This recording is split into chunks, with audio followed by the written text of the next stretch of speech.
What if the world's elite were hiding a secret so dark it could cost lives to expose? Elena Richter dared to uncover the truth, and now she's their target. But is this just a story, or could something like this be happening in real life? Let us know what you think in the comments below. Your voice could spark the conversation that the world needs. Don't let this story vanish like Pierre's ledger. Hit like if you're ready to uncover more hidden crimes. Subscribe to Phantom Crimes and join our growing community of truth seekers. And remember, the shadows are always watching, but so are we.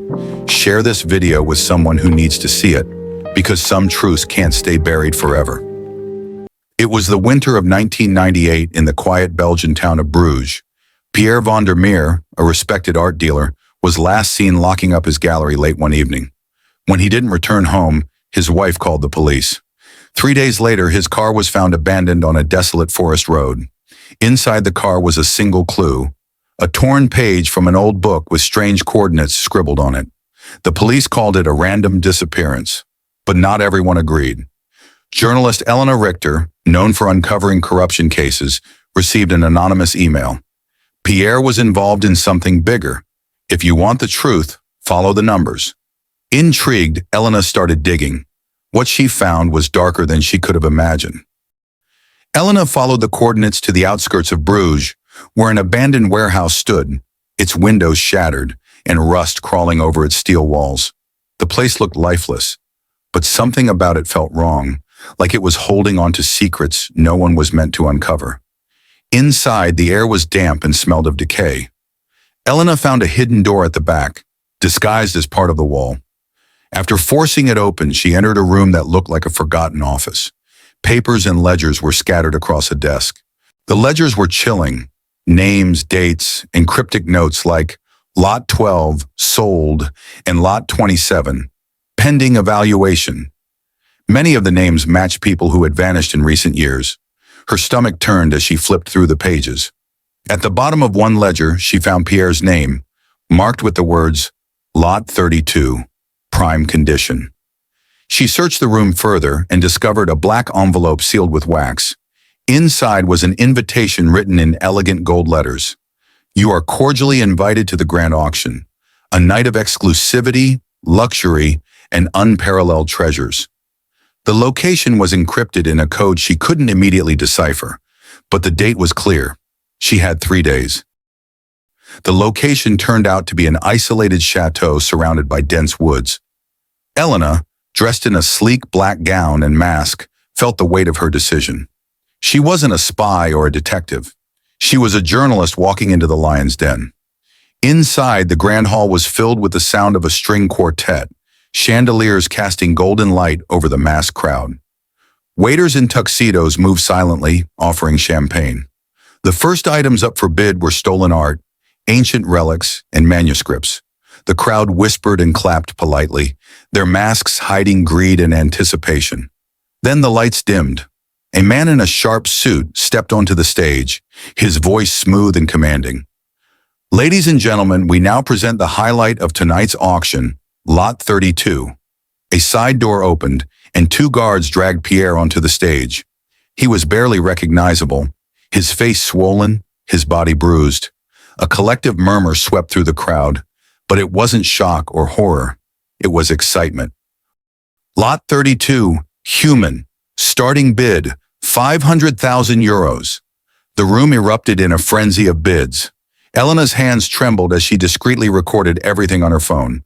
She wanted to rush onto the stage to scream, but she knew she couldn't blow her cover. Then Pierre lifted his head slightly, his eyes scanning the crowd. For a moment, their gazes met. Elena's pulse quickened as she realized Pierre had recognized her. She couldn't wait any longer. Slipping out of her chair, she moved toward a side exit, keeping her head low. But as she reached the door, a hand gripped her shoulder. "What do you think you're doing?" a low voice demanded. She spun around to see a masked guard. Without thinking, she swung her bag, hitting him hard enough to break free. Panic surged through her as alarms blared, and chaos erupted in the auction hall. Elena darted through the corridors, searching for Pierre, but she was forced to keep running as guards pursued her. She managed to grab one of the ledgers from a table near the exit before slipping outside. Snow was falling heavily as she reached her car. She could hear footsteps closing in. The moment she started the engine, headlights appeared behind her, and two black SUVs began chasing her. The icy roads made it nearly impossible to drive fast, but Elena pushed her car to its limits. A sharp turn sent her skidding onto a frozen river. The ice cracked and groaned under the weight of her car. Realizing she had seconds to act, Elena grabbed her phone and the ledger and climbed out. She barely reached the riverbank before her car sank into the freezing water. She collapsed in the snow, clutching the evidence. Elena woke up in a hospital bed. Her body ached and her head was pounding from the icy escape. The police were there, eager to know what had happened, but Elena hesitated.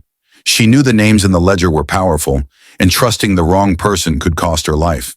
The next day, Elena took a bold step. She leaked her story to the press, sending it anonymously to every major outlet. The headlines exploded, "Underground Human Auction Exposed." The article included photos of the ledger and chilling details of the auction.